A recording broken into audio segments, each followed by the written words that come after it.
Magandang araw mga boss. Ngayong araw na to ay gagawa tayo ng hagdanan step by step mula sa pagli-layout, paglalagay ng support, paglalagay ng mga main bar, yung bakal ng ating riser, pag sa nga siding, hanggang sa pagbubuhos. Pero bago muna ang lahat, intro muna tayo.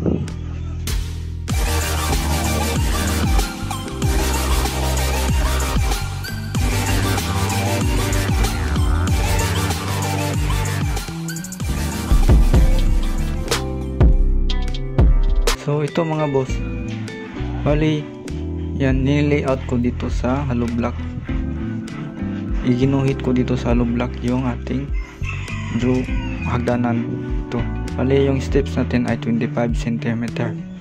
Ayan, 25 cm yung ating step, at yung riser natin is 20 cm yung ating riser. 20 cm yung ating riser mga boss. Bali nakaslant yung ating riser mga boss. Nag-slope kasi tayo ng 4 cm. Yan, 4 cm yung ating slope para makasave tayo sa space. Yan, nag-slope tayo ng 4 cm para makasave tayo ng space mga boss. Bali naglagay tayo ng tansi niyan. Yung tansi sa ibaba is yun yung level ng ating riser at step. Hindi kasali yung flooring sa ilalim mga boss. So yan yung support natin na kahoy mga boss. Bali ang gamit natin support na kahoy is 2x3 na kuko. Yan, para matibay yung ating hagdanan. Dapat 2x3 ang gagamitin nating support. Yan. So dapat may tansi kang guide mga boss para pantay yung magkabilaan nating hagdanan mga boss. Dapat may tansi kang nilalagay. So bali yung tansi sa ibaba mga boss, itong sa ibaba is yan yung level ng ating flooring. Bali ganyan yung lagay yung ating forma mga boss. Yan. Dapat yung tansi mga boss hindi nakasahig sa forma. Yan, bali yung distansya niyan mula sa forma is 1/4 para aalog pa rin yung tansi. 12 mm lahat yung gagamitin nating bakal except sa mga riser. Yung riser natin is 10 mm mga boss. So bali apat ang nilagay nating support sa ilalim mga boss. Yung 2-3 na apat na yan, dapat nakalibel yan lahat para para nasa hulog yung ating hagdanan. Dapat nakalibel yung lahat ng 2-3. Yan, bali yan yung support natin. Nakaslan lahat yung mga support natin mga boss, kasi yung bigat nito is hindi pa horizontal, hindi rin pa vertical.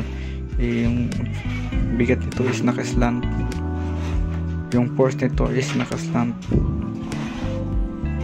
So yan, tapos na tayong maglagay ng sahig sa ilalim mga boss. So yan, nakikita nyo sa nasa gitna mga boss, yan yung nilagay kong poste mga boss.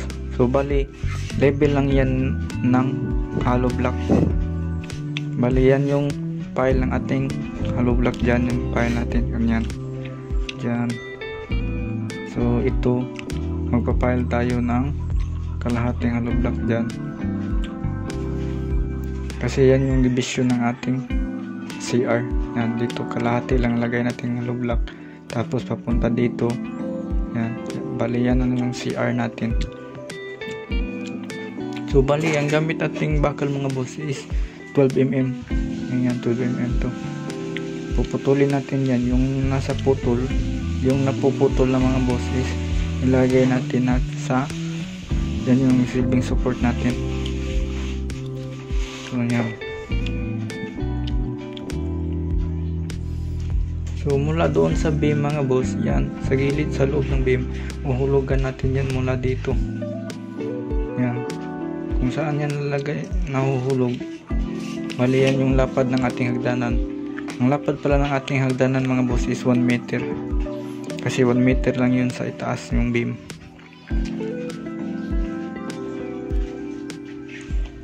Yan mga boss.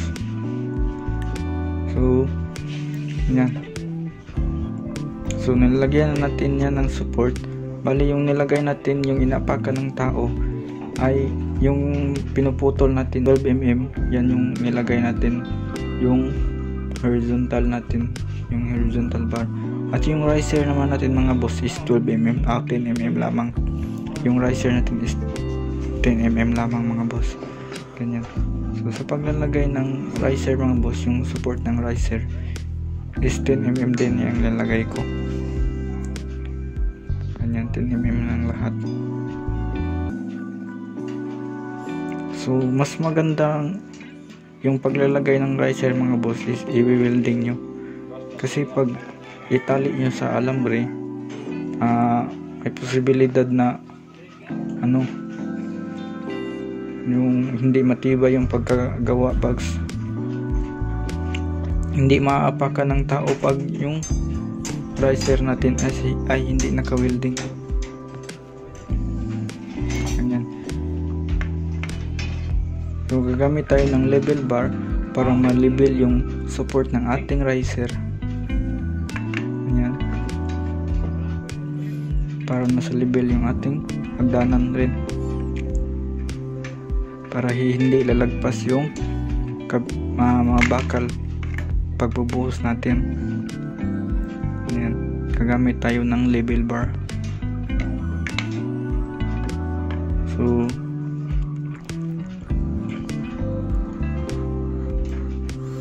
tapos temporaryhan natin yung itali ng alambre.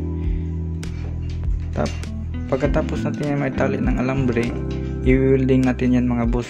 Kasi dyan tayo aapak papuntang itaas mga boss. Aapakan natin yan papuntang itaas. Dapat naka-welding yan kasi pag alambre lang hindi matibay, maalog-alog pa rin. Yan, dapat nasa level yung ating riser.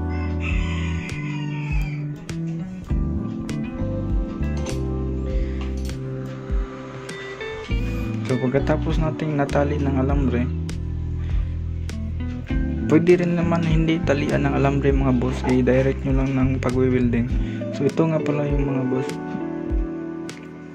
Ayan. So yung iba 12mm, yung iba naman is 10mm. Yan. So direct welding yan mga boss. So no need ng talian ng alambre.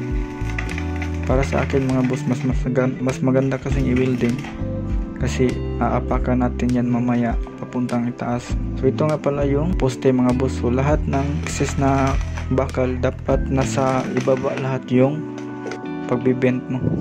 So tapos na tayong mag-welding mga boss ng ating mga riser at yung support. So yan mga boss, tapos na yan lahat at nasa level na yan lahat mga boss.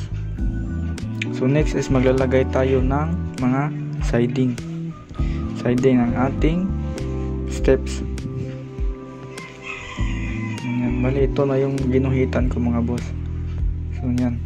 So kanyan, may slope tayo na 4 cm yung ating slope. Kanyan. So naglalagay na tayo ng mga siding.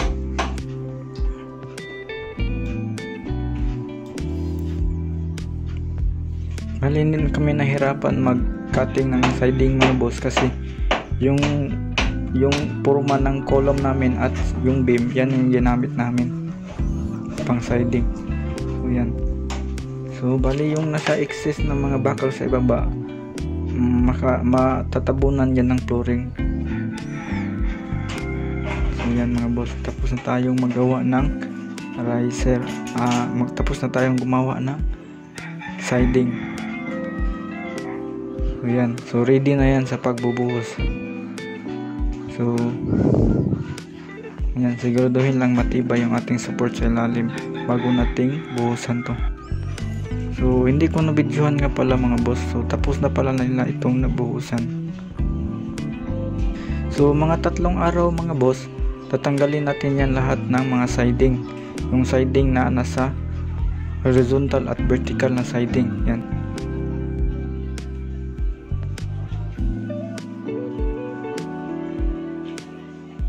Ito, tatanggalin natin yung 3 araw at saka ito, 3 araw din.